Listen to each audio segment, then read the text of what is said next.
Muchos dueños de negocio piensan que al invertir su dinero, ya sea para un proyecto, para un negocio, para ampliar la empresa, este dinero, como es de ellos, es propio de ellos, no tiene ningún tipo de costo, es como que fuera dinero gratis, porque ya les pertenece.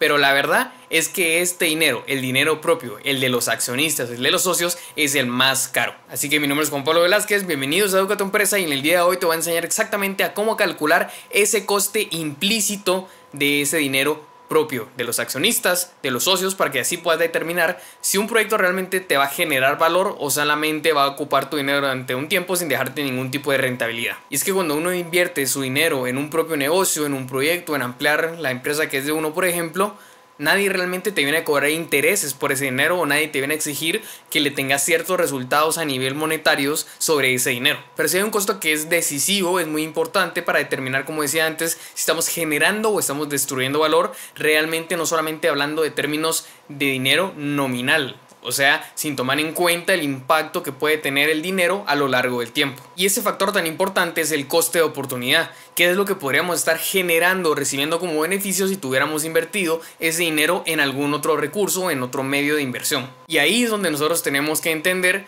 que si nosotros pudiéramos invertir nuestro dinero en otro instrumento financiero, en otro negocio, en otra operación, en otro proyecto, aunque sea de la misma empresa, por más rendimiento del que este proyecto nos está generando, por más que este nos pueda generar cierto porcentaje de rentabilidad, por ser inferior al otro, hay algo que estamos dejando de ganar y que por tanto estamos destruyendo ese posible valor que podríamos adquirir. Vamos a ponerlo más claro todavía, incluso con números. Imagínate entonces que ya calculaste tu costo de oportunidad o la trema, que es la métrica que vamos a utilizar, que voy a explicar a continuación. Pero entonces digamos que ya determinaste que tu costo de oportunidad de tu trema es del 15%. Y ahora cuando calculaste por ejemplo la TIR o el ROI de tu proyecto, de este nuevo negocio que quieres poner, es de por ejemplo 12%. O sea, 12% está bien porque estás generando 12% por ejemplo de rentabilidad sobre ese proyecto.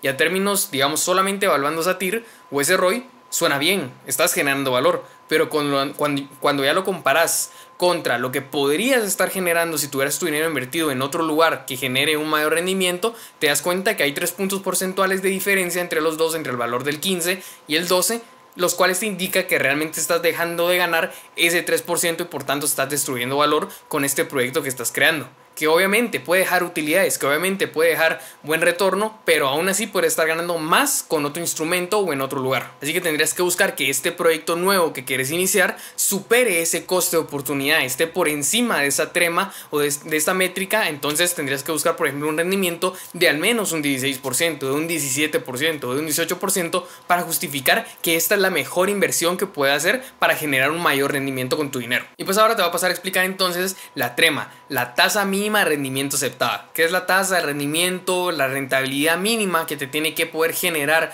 una inversión para que se justifique que realmente genera valor. Y la trema está compuesta de 3 elementos principales, los cuales vamos a tener que orientarlos y también adaptarlos a, primero, nuestro país donde tengamos las operaciones de este negocio, esta inversión o este proyecto. También tenemos que adaptarnos, modificar estos valores según sea el mercado o la industria, y también el riesgo que implique propiamente nuestro modelo de negocio con el cual estemos ejecutando este proyecto, porque los valores van a variar entre países, entre mercados e industrias. Y el primer elemento es la tasa libre de riesgo, que es el rendimiento que se puede obtener, por ejemplo, de los bonos del gobierno, que normalmente suele ser el instrumento de inversión más seguro, porque obviamente está respaldado por la operación o la actividad del gobierno propio. Entonces obviamente que un gobierno quiebre, pues es muy poco probable, y esto reduce mucho el riesgo. No es una institución privada que se encuentra muy expuesta a otros riesgos más sistemáticos. Y aquí hay dos cosas interesantes. Primero, ¿por qué se utiliza? ¿Por qué se utiliza aquí este valor si realmente estamos hablando de algo del gobierno y nosotros somos una empresa privada? O sea, ¿cuál es la relación o por qué se utiliza este valor? Y se usa porque estos instrumentos de bonos del gobierno, ya sea de Estados Unidos, que realmente es el más seguro, o incluso el del país donde se tenga la operación, por ejemplo en este caso que pongamos por ejemplo el de Guatemala, entonces suelen ser los instrumentos con un menor riesgo y que aún así generan un rendimiento significativo. Porque como mencionaba antes, el coste de oportunidad, lo que estamos tomando en cuenta es todo lo que podríamos ganar si tuviéramos el dinero en otro lugar. Y si nosotros estamos pensando en invertir en un proyecto que tiene riesgo, que estamos expuestos a riesgos sistemáticos, de que la industria ya no sea la misma, de que el consumidor cambie, todo eso, o pudiéramos decidir entre una inversión con prácticamente riesgo cero, que son los bonos del gobierno. Tenemos que tomar en cuenta ese 4.5 de rendimiento de los bonos del gobierno, por ejemplo, de Estados Unidos, como referencia o como mínimo para buscar entonces que nuestro proyecto dé por encima de eso. Porque si no, ¿por qué no tomar una inversión sin riesgo? ¿Y de dónde podemos obtener la información para sacar tanto este dato como el resto de los elementos que componen la trema? Existen distintas fuentes, la idea no es que hay algunas que son más precisas que otras y que también se alinean más a un tipo de enfoque. Lo que tenemos que hacer es buscar congruencia entre las distintas fuentes que nosotros utilicemos para generar estos datos. Por ejemplo, si para un dato utilizamos las fuentes de información de Damodaran, en las demás también tenemos que utilizar en lo que sea posible, y si es congruente también los datos para nuestro modelo de negocio del proyecto que estamos evaluando, esas mismas fuentes de Damodaran.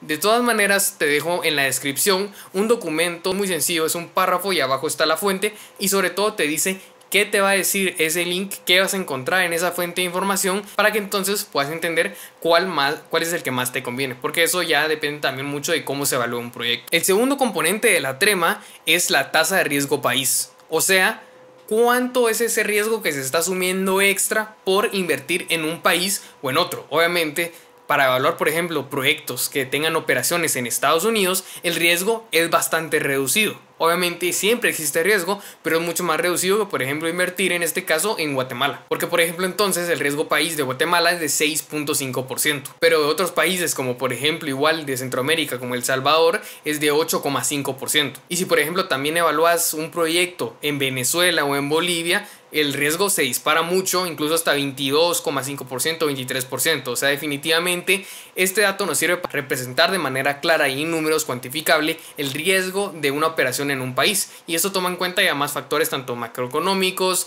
digamos de seguridad jurídica y otros que siempre van a afectar la operación de un negocio. Y el tercer elemento es el riesgo de la industria en el cual nosotros estamos desarrollando nuestro producto o nuestro proyecto, porque va a ser muy diferente el riesgo que nosotros vamos a asumir si queremos comercializar, por ejemplo, productos de primera necesidad y con poca elasticidad. O sea que de todas maneras, pase lo que pase, van a comprar los productos. Si nos metemos a, por ejemplo, al tema de, digamos, de medicina, por ejemplo, de insulina o de gasolina, por ejemplo, pase lo que pase, lo van a comprar, entonces el riesgo se reduce porque realmente no existe un riesgo sistemático que pueda afectar, digamos, de manera tan contundente a nuestra industria o nuestro negocio. Pero, por ejemplo, si estamos nosotros en un negocio que no está establecida en la industria, en un negocio donde hay mucha volatilidad con los precios, o por ejemplo, marcas de ropa que sean, digamos, de lujo, por ejemplo, en ese caso, puede ser que haya alguna crisis económica, el poder adquisitivo de la población se reduce,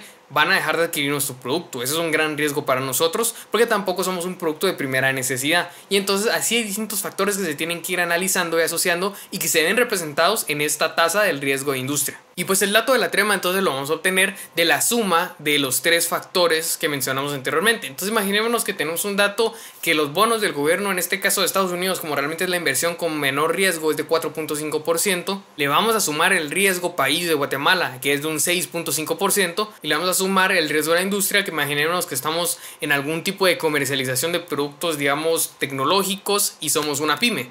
Podría ser un riesgo aproximado de tal vez de un 5%. Esto nos daría como resultado una trema del 16%.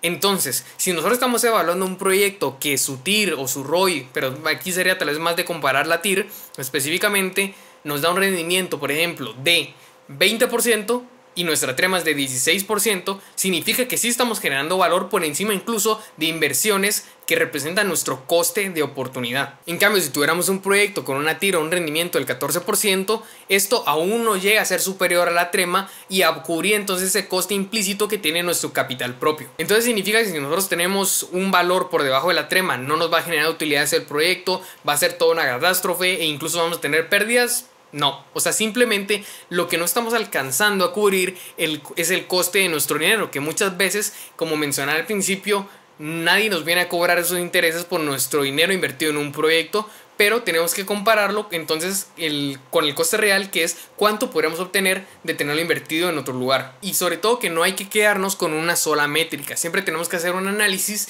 de distintos puntos de vista, También tenemos que, por ejemplo, entonces los flujos de caja que podamos generar con este proyecto hay que descontarlos con el valor presente neto para determinar si a lo largo del tiempo este rendimiento es significativo o no. Y a partir también de los elementos que ya tenemos disponibles dentro de la trema, que recordemos que es la tasa libre de riesgo, el riesgo país y el riesgo de la industria, a partir de estos elementos podemos construir otro concepto que es todavía más complejo, pero que también nos ayuda a determinar en mucho mayor medida el coste del dinero de la operación total. No solamente el coste tanto del capital propio o de los accionistas, sino también de la deuda o recursos externos. Y ese concepto es el WACC. De hecho, este concepto ya lo expliqué en otro video de los anteriores que están en el canal. Te dejo tanto en la tarjetita de aquí arriba como en la descripción de ese video para que puedas ver entonces cómo se determina si un proyecto es rentable o no en base al coste promedio ponderado de capital. Como decía, es el coste total de todos los recursos que utilicemos para una operación.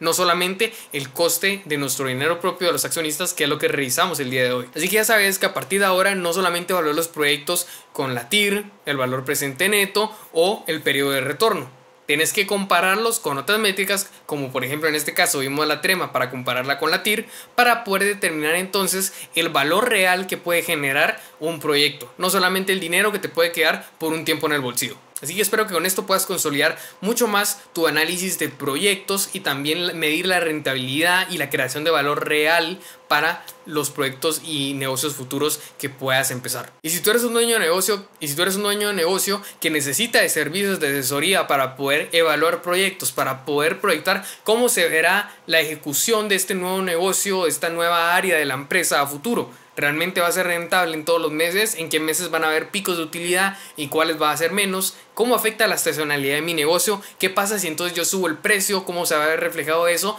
dentro de 11, 12 meses? O también que puedas necesitar del otro lado, el tema del precio, del costeo, de los márgenes, determinar si son los correctos o qué optimizaciones se pueden realizar para que a nivel numérico y financiero esté todo cuadrado y sea en el punto óptimo. Nos puedes escribir por cualquiera de nuestras redes sociales, Instagram, YouTube, TikTok, absolutamente estamos en todas las redes sociales, donde diariamente te subimos contenido para que aprendas a manejar de manera correcta financieramente tu negocio. Pero si necesitas ir más allá y que alguien pueda entonces encargarse de toda esa parte de proyección, de precio, costeo, márgenes en tu negocio, nosotros nos encargamos de eso con nuestros servicios de asesoría. De hecho, puedes visitarnos tanto en nuestra página web que está en la descripción o nos puedes buscar como www.educatuempresa.com. Ahí puedes conocer mucho más sobre nuestros servicios. Así que pues yo soy Juan Pablo Velázquez, esto es Educa tu Empresa y nos vemos en el siguiente video.